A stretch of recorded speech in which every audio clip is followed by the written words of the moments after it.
फसलों में जो रोग लगते हैं वो कौन से 3 कारण हैं या 3 कॉम्बिनेशन हैं जिनसे फसलों में रोग लगता है। जो डिसीज होती हैं ये फंगस से, कवक से, बैक्टीरिया से, नीमाटोड से, वायरस से, माइकोप्लाज्मा, बहुत सारे कॉजल ऑर्गेनिज्म होते हैं जो ये रोग करते हैं। लेकिन मान लीजिए एक धान में कोई रोग लग रहा है तो आप ये देखेंगे कि हर सीजन में वो रोग नहीं आता, हर वैरायटी में रोग नहीं आता। तो कुछ ऐसे फैक्टर्स होते हैं जब वो रोग बनता है और पौधों में प्रकट होता है। आज मैं इसी बात पर चर्चा करूंगा कि वो तीन कौन से कॉम्बिनेशन हैं जिनसे किसी फसल में कोई रोग बनता है और वो पौधों के अंदर आता है। इसको हम अंग्रेजी में डिसीज ट्रायंगल कहते हैं। जब 3 कॉम्बिनेशन आपस में बनते हैं तभी फसलों में रोग आता है। अगर इन 3 में से कोई एक नहीं आ पाया, नहीं बन पाया, तो वो रोग नहीं आ पाएगा। तो आपको इस डिसीज ट्रायंगल को समझना चाहिए और जब आप ये समझ जाएंगे तो आप अपने खेतों में रोगों को कम कर सकते हैं। तो जैसे मैंने अभी आपको बताया, कोई रोग है, डिसीज है, इसके होने के लिए 3 चीजें जरूरी हैं जिसको हम एक ट्रायंगल के माध्यम से बताते हैं। तो ये एक रोग लगने के लिए 3 चीजों का मिलना जरूरी है। देखिए, सबसे पहले क्या है, रोग किस में आएगा? पौधों में आएगा, जिसको हम होस्ट कहते हैं। पौधे हम जिसे कहेंगे, या इसे हम फसल कह सकते हैं, जिसमें ये आना है। लेकिन हर फसल में हर रोग नहीं आता। जैसे हम बात करें येलो रस्ट की, वो गेहूं में आता है तो धान में नहीं आता। धान में बैक्टीरियल शीट लीफ ब्लाइट है तो वो गेहूं में नहीं आती। रेड रॉट गन्ने में है तो वो किसी दूसरी फसल में नहीं आता। डैम्पिंग ऑफ वेजिटेबल्स में आता है, टमाटर में आता है तो ये मक्के में नहीं आता। मक्के में मेडिस लीफ ब्लाइट है तो दूसरी फसल में नहीं आती। विल्ट चने में है तो वो किसी ज्वार में नहीं है। तो इसका मतलब कि ये हुआ कि अलग अलग फसल में अलग अलग रोग होता है। तो एक निश्चित फसल होती है तभी उसमें वो पर्टिकुलर रोग आएगा। अगर हम फसल बदल देंगे तो वो रोग उसमें नहीं आएगा। इसी तरह से फसल में भी कोई रेसिस्टेंट वैरायटी है तो उसमें नहीं आएगा। हम वीट की रेसिस्टेंट वैरायटी को प्रयोग करते हैं, नहीं आता है उसमें। इसी तरह से बहुत सारी हम विल्ट रेसिस्टेंट वैरायटी चने में यूज करते हैं। तो वैरायटी भी बहुत इंपॉर्टेंट है कि ये होस्ट प्रजाति कैसी है। अगर वो ससेप्टिबल है तो रोग आएगा, अगर रेसिस्टेंट है तो नहीं आएगा। इसलिए हम जो बीज खरीदते हैं वो ये देख के खरीदते हैं कि वो रेसिस्टेंट है या नहीं है। तो आप जब भी फसल बोएं तो आप जरूर देख लें वो रोग के प्रति उसके अंदर प्रतिरोधक क्षमता है या नहीं है। तो सबसे पहले तो जो फसल है उसका होना जरूरी है खेत में, और अगर ससेप्टिबल है तो रोग आने की बहुत ज्यादा संभावना है। दूसरा जो हम ट्रायंगल देखते हैं वो है पैथोजन।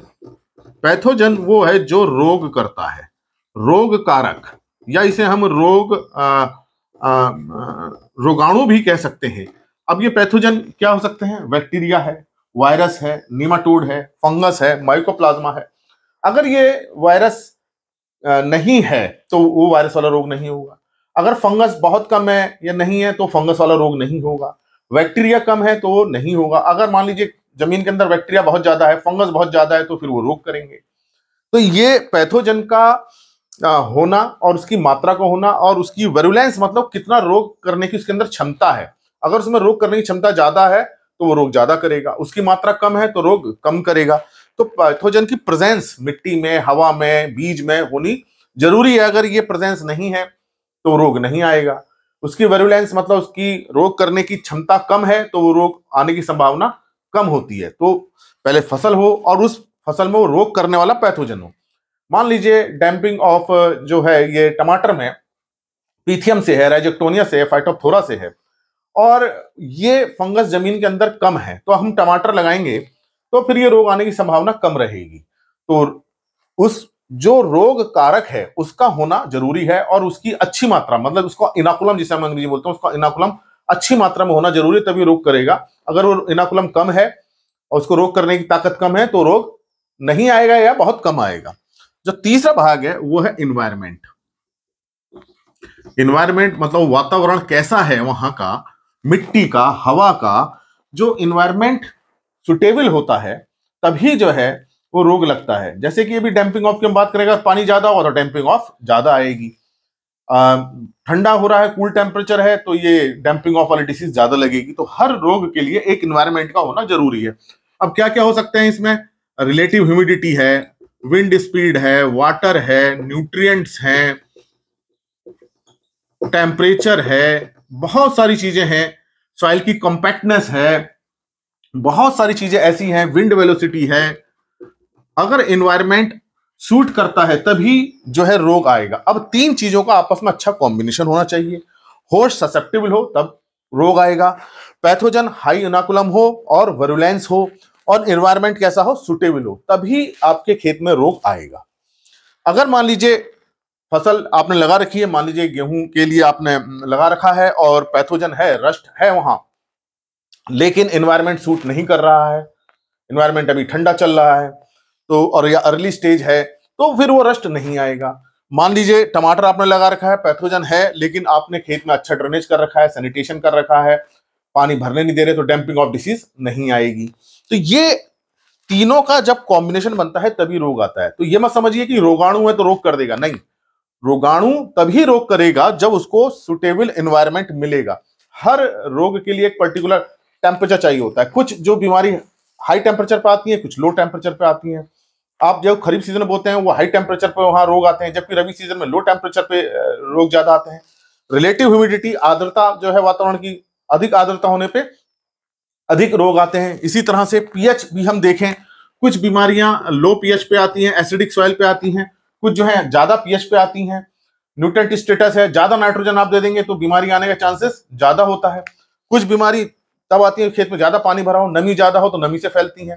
तो इसका मतलब इन तीनों का जब कॉम्बिनेशन बनता है तभी जो है रोग आते हैं। अगर हम इन तीन में से किसी एक को खत्म कर दें तो रोग नहीं आएंगे। तो फसल को तो हम खत्म नहीं करते क्योंकि हमें फसल उगानी है, लेकिन उसके लिए हम कौन सी यूज करेंगे, रेसिस्टेंट वैरायटी यूज करेंगे। तो होस्ट कैसा होना चाहिए रोग लाइन के लिए, ससेप्टेबल होस्ट हो, वरुलेंट पैथोजन हो, मतलब उसकी रोग करने की क्षमता ज्यादा हो, और सुटेबल एनवायरमेंट हो, तब ये तीन रोग बनते हैं। तो आपको समझ में आया होगा रोग आने के क्या कारण हुए। ससेप्टेबल होस्ट जिसमें सहनशीलता ना हो और रोग को तुरंत उसमें लग जाए। वरुलेंस पैथोजन हो, मतलब उसके अंदर रोग करने की क्षमता बहुत ज्यादा हो, उसकी मात्रा भी ज्यादा हो, और उचित इन्वायरमेंट उसे मिल रहा हो, तब वो रोग किसी फसल में लगेगा। अगर हम इस रोग को कम करना तो क्या करें, हम रेसिस्टेंट वैरायटी ले लें। पैथोजन रोग कारक को हम खत्म करें। अगर मिट्टी में है तो हम मिट्टी में कुछ ऐसा मिलाएं, फ्यूमिगेंट करें, या हम कुछ सीड ट्रीटमेंट करें ताकि वो रोगाणु जो है कम हो। अगर वो हवा से फैल रहा है तो हम फोलियर स्प्रे करें, दवाइयों का स्प्रे करें, केमिकल ट्रीटमेंट करें, बायोलॉजिकल ट्रीटमेंट करें। अगर नमी से फैलता हो तो नमी कम करें, ड्रेनेज कंडीशन करें, तो वो पैथोजन को हम कम कर सकते हैं। इसी तरह से इन्वायरमेंट, जो सुटेबल इन्वायरमेंट है उसको वो आने ना दें। रिलेटिव ह्यूमिडिटी बहुत ज्यादा हो रही है तो उस समय आने की संभावना ज्यादा है, नमी ज्यादा हो रही है तो उसको नमी को हम कम करें, न्यूट्रिएंट हम प्रॉपर दें, पीएच जो है हम न्यूट्रल रखें। तो इन्वायरमेंट उस पैथोजन के लिए सुटेबल ना होने दें, उस पैथोजन को कम करें। तो आप केमिकल ट्रीटमेंट, बायोलॉजिकल ट्रीटमेंट कर सकते हैं। तो अगर आप ये तीन किसी एक चीज को तोड़ दें तो वो रोग नहीं आएगा। तो सबसे अच्छा ये रहता है हम रेसिस्टेंट वैरायटी को यूज कर लें। एनवायरमेंट अगर सुटेबल भी हो, पैथोजन हो, तो वो रोग नहीं आने वाला है। दूसरा हम ये कर सकते हैं कि माना हमें रेसिस्टेंट वैरायटी नहीं मिली तो पैथोजन को आप चेक कीजिए, मतलब कि कुछ केमिकल ट्रीटमेंट कीजिए, बायोलॉजिकल ट्रीटमेंट कीजिए कि उस पैथोजन को हम खत्म करें, उस फंगस को खत्म करें, बैक्टीरिया को खत्म करें। निमाटोड हो रहा है तो निमाटोड को खत्म करें, वायरस है तो वायरस जिस वेक्टर से फैल रहा है उसको खत्म करें। और मान लीजिए, और ये इन्वायरमेंट अगर बहुत बड़ा फैक्टर है, जैसे डैम्पिंग ऑफ में मॉइस्चर बहुत बड़ा फैक्टर है, अगर नमी मिल गई तो बहुत तेजी से फैलता है।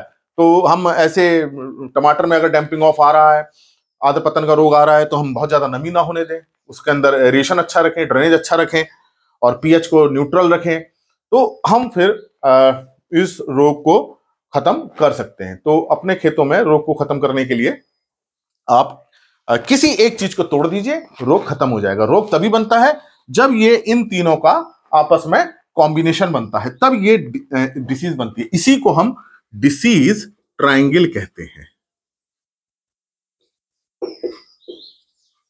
रोग त्रिभुज आप इसको समझ सकते हैं हिंदी में। तो आपको समझ में आ गया, होस्ट का होना, पैथोजन का होना और एनवायरमेंट का होना, तभी रोग बनेगा, नहीं तो रोग नहीं आएगा, रोग रुक जाएगा। तो होस्ट ससेप्टेबल हो, रोग कब आएगा, जब होस्ट ससेप्टेबल हो, पैथोजन वैरुलेंट हो, बहुत ज्यादा क्वांटिटी हो, और एनवायरमेंट कैसा हो, सुटेबल हो। तो इसको आप तोड़ने की कोशिश कीजिए, किसी एक चीज को तोड़ दीजिए, रोग रुक जाएगा। आशा है मेरी बात समझ में आई होगी कि कैसे रोग बनता है और हम इसको कैसे चेक कर सकते हैं। इन वीडियोस को ज्यादा से ज्यादा लोगों के साथ शेयर करें ताकि उनको सही जानकारी मिल सके, यही मेरा प्रयास है। और अगर चैनल सब्सक्राइब नहीं किया तो सब्सक्राइब कीजिए। धन्यवाद।